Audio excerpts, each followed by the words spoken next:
Hello again everyone, and welcome to another video, which this time is going to be in two sections. Part number one is a vlog that I did around Liverpool city centre. It's very self-explanatory, but it comes to an abrupt end because I lost my wireless microphone.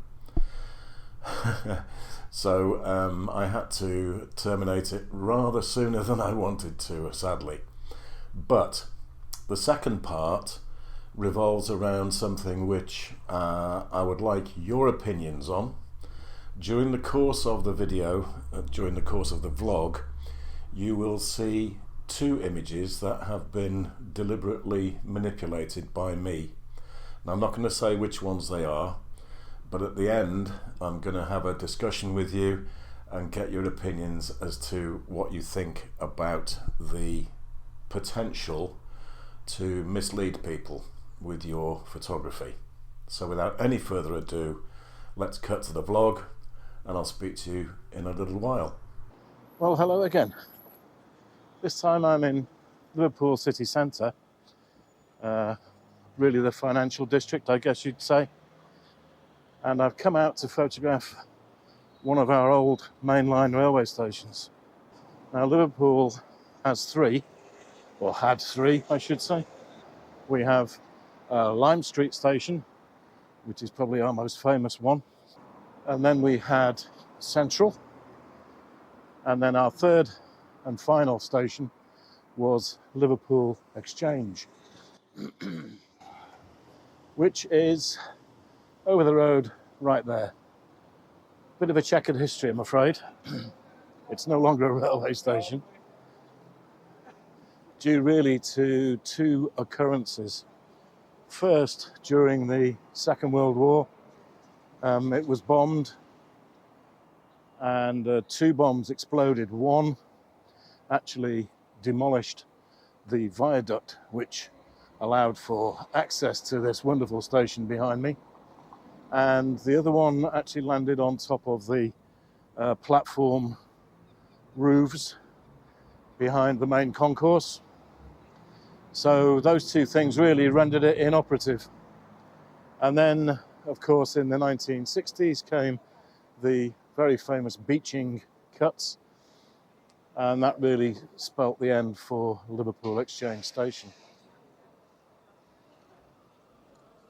So we're going to try and get some images of what's left of the facade.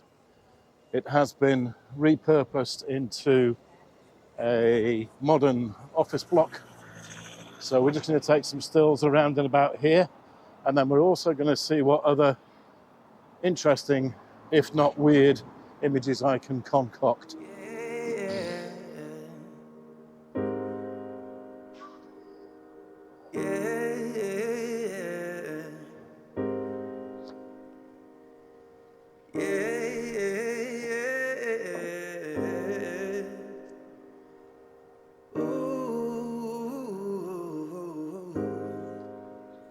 I've come out with minimal kit today. Apologies for the traffic noise.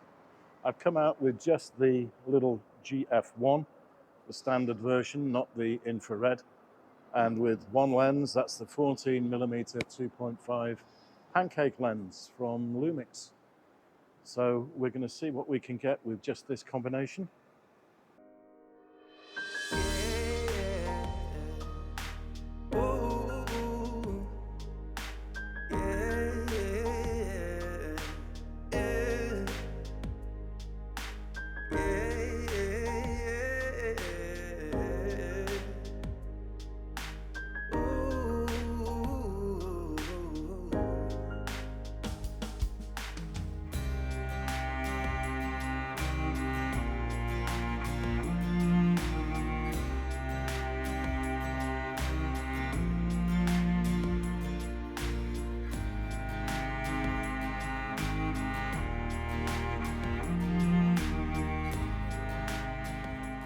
So we're actually at the back of Exchange Station now, and there is yet more development going on. But as you can see, what was left behind the facade has been rebuilt and repurposed into a very, very swish multi-storey office block. Interesting fact about Liverpool's mainline stations, this one, Exchange, is the only one that wasn't approached through a tunnel. The other two, Liverpool Lime Street and Liverpool Central, both needed access via tunnels. Anyway, I'm going to see what's left of the old viaducts and see if there's anything that takes my eye over there. So from here, I hope you get the lay of the land kind of thing. In the distance there is the rear of Liverpool Exchange Station, the now multi-storey office building. And in the foreground is the area where the station platforms would have been and were hit by the bomb during the Second World War. And then this section that I'm standing on now is where the tracks would have led up through to the north, and it's now been made into a very large couple of car parks. Now, whether I'm going to get anything remotely interesting today, I don't know. But it's half the fun, isn't it? You should know by now, if you follow this channel, that's what you're going to get. Now, is there a shot to be had of this bridge? Maybe there is. And if not, we will take the steps down to street level and see what remains of the viaduct from street level.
Well, we'll have a look at those few shots later.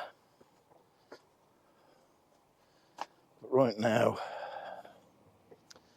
we're heading back down to street level.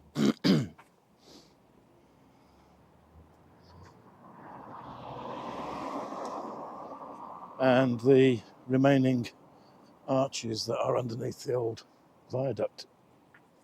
As you can see behind me, the viaduct has now been chopped, and one of the new link roads around the city cuts through it. And there are just a couple of old archway buildings here, which we'll take a look at and see what we can generate.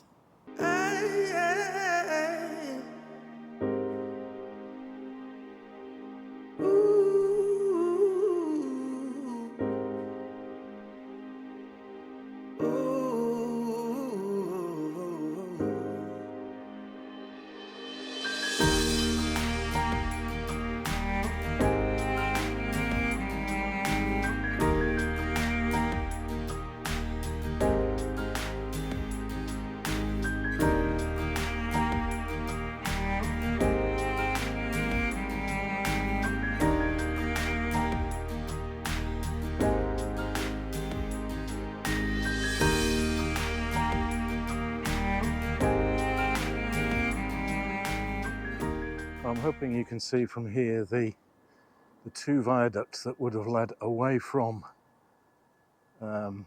exchange station.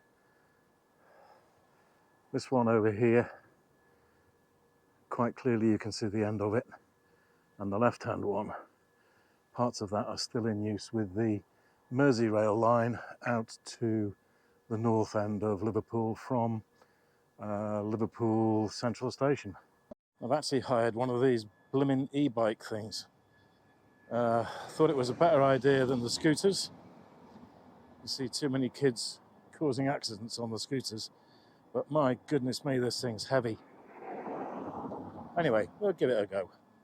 So I'm hoping from down here close to one of the big arches that I can convey the massive construction here. Goes nowhere now, of course, but hey ho. And hopefully from underneath the actual viaduct itself you get an idea of the width of it. Goodness knows how many roads, how many tracks there would have been, because it must be at least 100 yards, yeah, must be 100 yards across.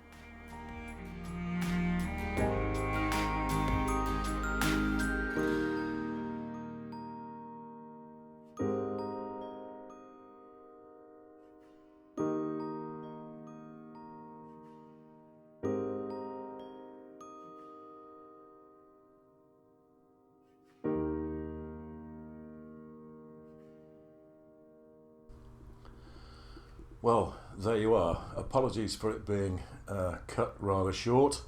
I hope you got a little bit of enjoyment from it, and hopefully you were keeping your eyes open on a couple of the stills that I took to see which ones I was talking about when I told you I had deliberately manipulated them.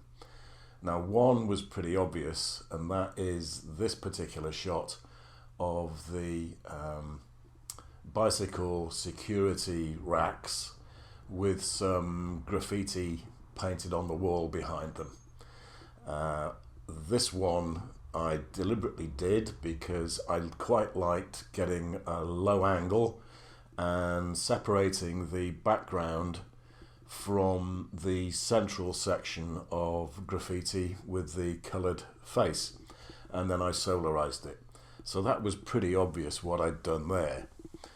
But the one that I wanted to talk about more was the shot of the gentleman on the yellow footbridge, because in reality, as you can see from this image, there was nobody around.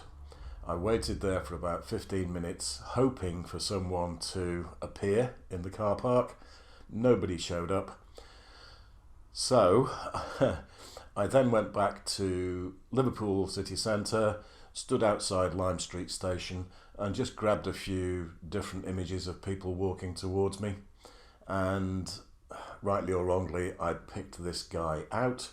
So what I did was to crop into him, then select his outline, save him as a PNG image, and then paste him onto the image of the bridge, and then all I had to do was to resize him and chop him off at the shin bones, basically, to make it look more authentic. So question number one is, did you spot it?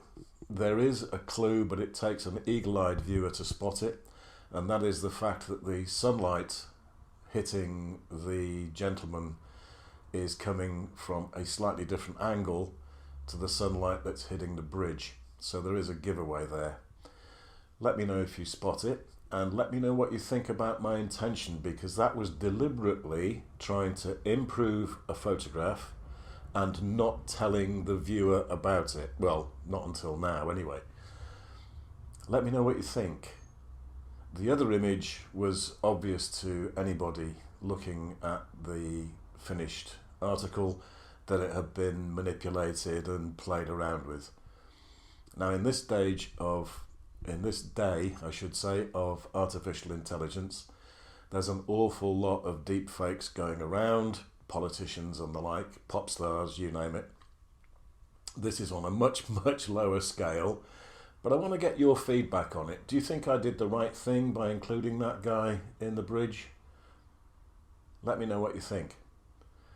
In the meantime, I really do hope you enjoy your photography, whether you do compositing like these two images, or whether you don't do any editing at all. It really doesn't matter as long as you enjoy it. I'll see you all next time. Stay safe. Bye for now.